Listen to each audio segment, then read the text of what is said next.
Howard Horowitz. And I'm Sherry King. Welcome to Revolution Television, where the revolution will be televised. Our segments include revolutions in science, especially the science of musical acoustics, including what is being called the 528 Love Revolution, overtaking the music and entertainment industries. We also cover nature and medicine and celebrities in the news and movie reviews. We cover politics and economics, issues that mainstream media typically shies away from covering completely. We cover conspiracy realities, not simply conspiracy theories, issues in environmental health, safety, as well as natural medicine. We come to you weekly via Telos TV. Telos TV now broadcasts to over 30 million households throughout North America. So really this is a mainstream media production that's quite a lot different in that we go beyond, far beyond what the typical news bureaus report. We focus quite often on the mainstream media's manipulation of the mass mind, literally that's created by an operation called COINTELPRO. What COINTELPRO means is counterintelligence program propaganda, and it was started by J. Edgar Hoover in a way to keep control over activists. Basically what COINTELPRO does is it mixes everything up, and it was meant to keep activists quiet, to maintain control over activist communities, and to make sure that there was no way that the peace was going to be spread. If your voice got loud, then they had to stop you. And that is what happened to you, Dr. Horowitz. Your voice got pretty loud. Your books actually got into the hands of Obama's spiritual minister, Jeremiah Wright, your book, Emerging Viruses. And next thing you know, it was national television. Everybody knew about your work, and they were really interested in learning more.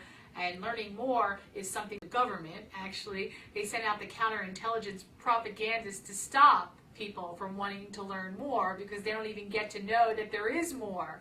And so that's what we basically do, is come out there and tell you there is more, here's more, we put it out there, and we're stopped constantly. So we're really grateful to have this voice to be able to speak to you today. And the issue of division, divisiveness, and its implications for journalists is very, very well demonstrated with Andrew Breitbart's recent demise, I understand. Sherry, what do you know about that?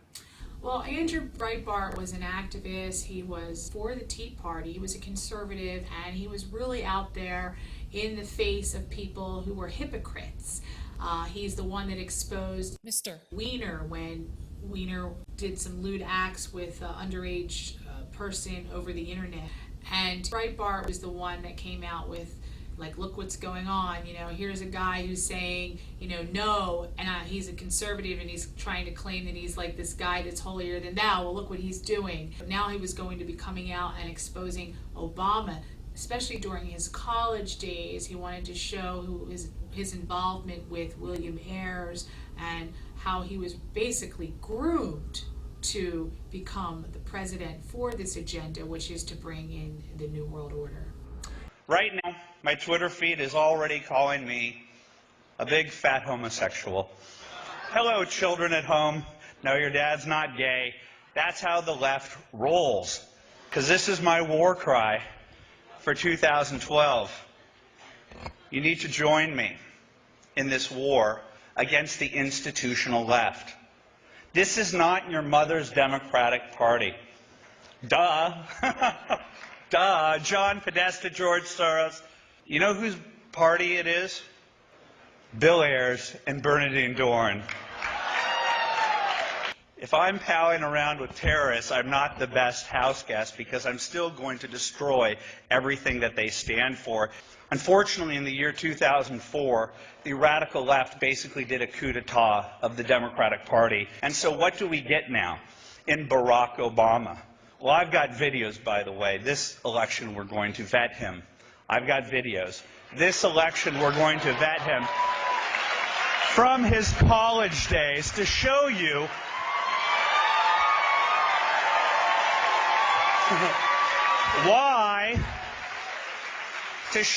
why racial division and class warfare are central to what Hope and Change was sold in 2008. And the whole issue of the alleged birth certificate from Hawaii now having been definitively proven to be a forgery. that also plays very, very poorly for a president who is involved now in the suspicions of murder. And actually, it wasn't just Andrew Breitbart who allegedly died of, quote, natural causes at a very young age in his 40s. Likewise, there was someone else, wasn't there, Sherry? There's two people involved this week that were actually involved in exposing Obama, and now they're both dead. They both were in their early 40s. One was Andrew Breitbart, and the other one was Steve Bridges, who was a stand-up comedian, and he was an amazing impersonator of Obama as well as George Bush. And he used his humor and he used his gift to really expose the Barack Obama administration with a lot of devil doing. When I took office 1 year ago, a lot of folks said, Barack, you're too young. Well, I may be young, but I am the first president to reach level 9 on Grand Theft Auto.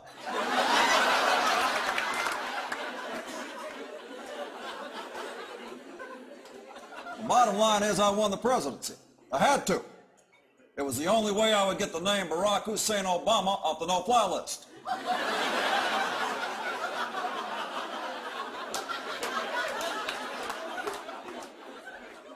I want you to know I am a tough president. That's why I appointed Rahm Emanuel as chief of staff, because he's tough enough to communicate with Congress. He's not afraid to use words like cracker and two-bit redneck peckerwood.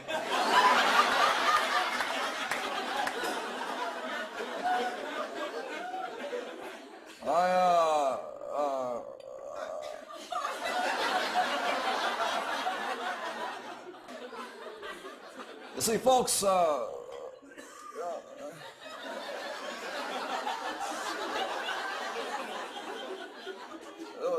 folks are hurting out there. The economy's tough, and I had to put that into words that ordinary Americans could understand. So I told them, dudes, no tango dinero.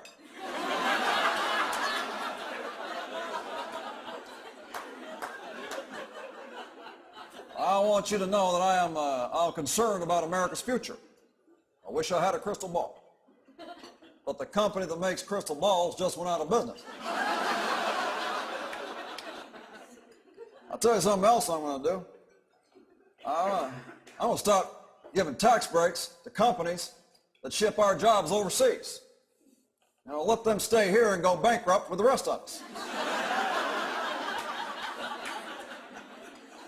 If you have any questions about my policy on outsourcing, please call the White House between 2 a.m. and 7 a.m. and talk to Rajiv. He was only 48 years old, and Andrew Breitbart was only 43, and they both supposedly died of natural causes, and it seems pretty suspicious to me. Very suspicious. I mean, think about natural causes. The average life expectancy is supposedly up into the high 70s and 80s. Well, gee whiz, these guys were in their 40s. And not only that, but then you have the birth certificate issue, which gives us, a very uncomfortable feeling regarding our constitutional rights as Americans, realizing that if he is not American, if he was actually born in Kenya, and by the way, there was a newspaper in 2004, a Kenyan newspaper that wrote and basically stated Kenyan hopeful looking to run for Senate, Barack Obama, and that was really telling right there, because that was something right before he even became president. He was, as a senator, he was labeled a Kenyan-born man. And his grandmother, there was videos out there, and they're no longer on the internet, where his grandmother actually said that she was at his birth in Kenya. His Kenyan grandmother said she was there present at his birth. Those videos are no longer on any of the YouTube channels that I've looked at. They used to be on there, so that's kind of suspicious, I believe. The point is that this is a constitutional matter. This has nothing even to do with Obama personally. This has to do with us. Like, how can we break our constitution like that? If we can break it in this way, then we can might as well just crumble it up and throw it out the window. And that's basically what this is doing, is by, and then lying to us, because in order to allow him to become a president, they had to actually be aware that he was not American born, because they do check everything. I mean, think about what they check when you go through the airport. They look at your ID, they scan your driver's license. I mean, we wanted to get into a federal building the other day. Where's your ID? And it had an ID with an expired date on it. Oh my gosh, you can't come in here. I mean, they're very, very strict. Now imagine now you want to become president of the United States. Now that's an issue of national security, especially since they say 9/11, you know, there's terrorists out there, and the false flags that they could come out with. So this whole concept of COINTELPRO dividing people, that's very relevant with the death of Andrew Breitbart and Obama's impersonator. The fact of the matter is that the impersonation was done on a person of color. And the Tea Party, I understand, is now involved in a fracas that weeks before Andrew Breitbart's death, he had an interview with The Hollywood Reporter related to this whole concept of propaganda and how we the people, Americans, are divided politically and racially. Now, most people believe that COINTELPRO died with J. Edgar Hoover. J. Edgar Hoover was this nation's premier FBI director. This FBI director created a program called COINTELPRO, short for Counterintelligence Program. And it was a propaganda mechanism whereby dissidents, or those who were claimed to be dissidents, that is, political activists and leaders in alternative strategies for direction in politics and economics, were targeted for elimination. Those considered leaders in the alternative arena, whether it be medicine or music. In fact, John Lennon was one of the targeted individuals. He was calling for peace on earth. COINTELPRO was highly active during Lennon's age, and it continues today. It continues today under various programs. National Security Agency, CIA, and FBI have an ongoing COINTEL program that in fact targets political dissidents, especially journalists such as Breitbart. The videos are going to come out. The narrative is going to come out that Barack Obama met a bunch of silver ponytails back in the 1980s, like Bill and Bernadine Dorn, who, equally radical, said one day we're going to have the presidency, and the rest of us slept while they plotted and they plotted and they plotted, and they oversaw hundreds of millions of dollars in the Annenberg Challenge, and they had real money from real capitalists who gave it on to their children and their children's children, and then they become communists. Barack Obama is a radical. We should not be afraid to say that. And Barack Obama was launched from Bill and Bernadine's salon. Radicals at Beirut on the Charles. They're a bunch of totalitarian freaks, and they pal around with our friends in the mainstream media. No longer can they be called objective journalists. They're playing for the other side. They've been part of demonizing good and decent people. They tried to defeat the Tea Party, and when they failed, they created the Occupy movement. They are at war with you. These people are the definition of un-American. A few weeks ago, we covered the sexist issue that was taking place in Israel, the issue of segregation of women by Orthodox Jews, keeping them in the backs of buses. Reading this article online, and it's about this specific group of ultra-conservative, ultra-Orthodox Jewish people in Israel that are trying to create segregation between women and men riding on buses and in the public domain. They asked this woman who got on the bus to sit at the back of the bus. Actually, they told her to. If they're not smart enough, they really shouldn't be out there in the public domain. They should be told to sit in the back of the bus. And I mean, this is segregation happening in 2012 now. I mean, definitely when you look at what these agendas are and you see these people that are creating this separatist attitude toward women, it's unbelievable that it can still happen today. Who's really behind it? And who are they going to blame for this? They will blame the Jewish people for this, even though it's a sect. It's a really Orthodox sect Well, in who there. published it? First of all, This the is first thing you published want in to the look at is, Jerusalem Post. okay, so it comes from a fairly mainstream publication in Israel, the Jerusalem Post. Exactly.